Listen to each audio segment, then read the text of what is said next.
monde. Je suis toujours très content de venir à Léa. Ça fait un moment que je ne suis pas venu. Léa se trouve à Montreuil. À côté de Chili Mazarin, où ils m'ont pris depuis un moment.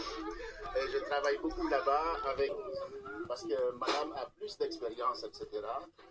Elle a voyagé, elle connaît, et ça c'est important. Mais aussi les jeunes ont de l'expérience, d'accord?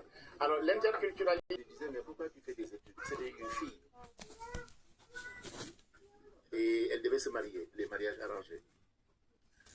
Elle avait une tante qui avait déjà expérimenté ça. Non, mais avant on t'a appris des règles.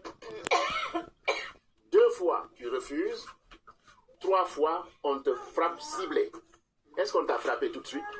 Non, c'est parce que tout simplement tu as dépassé les limites. Ce qu'on appelle la règle. Aujourd'hui d'ailleurs, les grands intellectuels disent que ce qui fait défaut en France, c'est la règle. Pourquoi les enfants, dès que tu dis à un enfant dans Pronote, tu lui mets une mauvaise note, il va attaquer le surveillant. Vous avez tous vu ce qui se passe en ce moment. Parce qu'ils n'ont plus l'habitude qu'on leur dise non. Et ils se croient les patrons. Parce qu'ils passent tout leur temps devant le téléphone, là, vous savez, les jeux bizarroïdes, là, américains, etc. Dès que tu n'es pas content, il va chercher le couteau de la cuisine, etc. Moi, je ne vous cache pas, mes enfants, je regarde les chambres, je l'inspecte. On en a parlé ici, le contrôle parental, on l'a dit ici à Léa, on a fait tout ça, là. On a fait tout ça. Ça, c'est comme, en fait, c'est comme un résumé de tout ce qu'on a fait à Léa. Parce que ce que nous disons ici, on l'a déjà pratiqué. Voilà. Mais comme on dit, la répétition, c'est une pédagogie. C'est une bonne chose, la pédagogie. Et c'est ce qu'on est en train de faire ici, quoi. Et le sujet qui nous rassemble sur l'interculturalité et les transmissions, ben, c'est ce que vous avez fait pratiquement toute l'année. Sans doute sans le savoir, ou si vous le savez, mais c'est ce que vous vivez ici, quoi. Voilà. L'idée, tout simplement, c'est de se donner des armes, des outils, pour qu'effectivement notre vie soit bonne ensemble.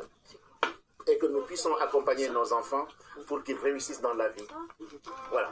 Parce que notre mission ici, c'est ça, accompagner nos enfants pour qu'ils soient bien. Et qu'ils aient toutes les bonnes armes pour pouvoir trouver leur chemin. Parce que leur chemin, ce n'est pas votre chemin, ce n'est pas le mien. Et on a aussi nos parents qui obligent nos enfants à faire ça, ça, ça. Dans la transmission, il faut écouter l'enfant. J'ai fait une grande conférence il y a un mois, et les gens étaient, comme je vous ai dit, quelquefois quand je suis très dur dans la pensée, mais tout est argumenté. J'ai dit, on ne donne pas la parole aux enfants en Afrique. Un sage malien de 90 ans a pris la parole, Pape, tu as raison. Il m'a dit, tu as raison. On prend l'enfant comme vraiment un enfant bête, quoi. Mais un enfant, il a des sentiments. S'il étouffe ça, ça va être de la cocotte.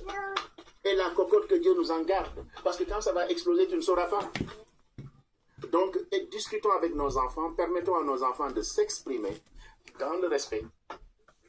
Pas de langage de travers. Non, non, non, non, non. On ne banalise rien. On peut s'exprimer correctement. Correctement. Et tout ça participe à le préparer à vivre dans la société. Et c'est ce que Amadou Hampâté Bâ dit, une personne.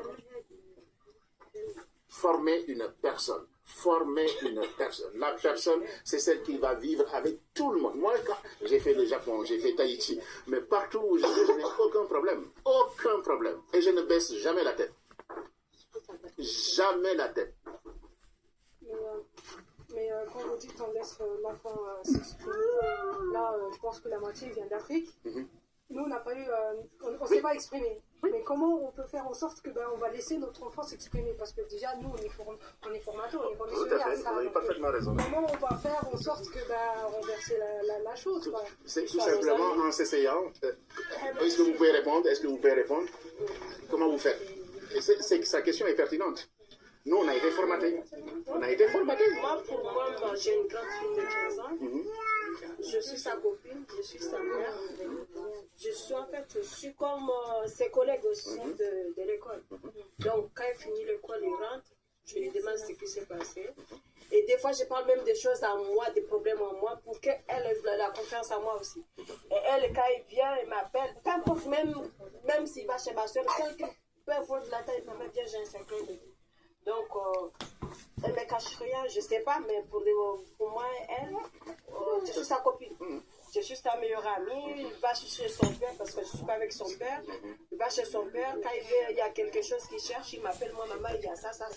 Il y a ma belle-mère, est-ce que je peux faire ça? Parce que là, c'est vrai, mais dit non, ça tu ne peux pas, même si c'est la femme de ton père, mais il y a des choses, c'est moi qui dois prendre la décision, mais pas elle. Si c'est ton père peut m'appeler si tu peux faire ou non. Donc, pour moi, ma fille ne me cache rien, je ne sais pas, mais je lui montrais que je suis sa copine, je suis son amie, je suis ses collègues. Des fois, je lui fais des surprises à l'école pour être content quand il me voit. Donc, dans sa tête, il ne prend pas comme menace que maman elle me surveille, mais ma mère elle est venue me faire surprise. Voilà, je me cache à l'école et quand il sera à l'école, je fais boum. Pourtant, il a 15 ans, après il retourne, il commence à rigoler, ça me fait plaisir au lieu de voir que. Et pourtant, pour moi, je surveille de ne pas avoir de mauvaises personnes, mais je fais style comme quoi je suis son ami, je le fais surprise. Mais il ne comprend pas pourquoi je fais ça. Donc c'est comme ça, moi je suis avec elle. Est-ce que vous avez d'autres ont des façons de faire différentes?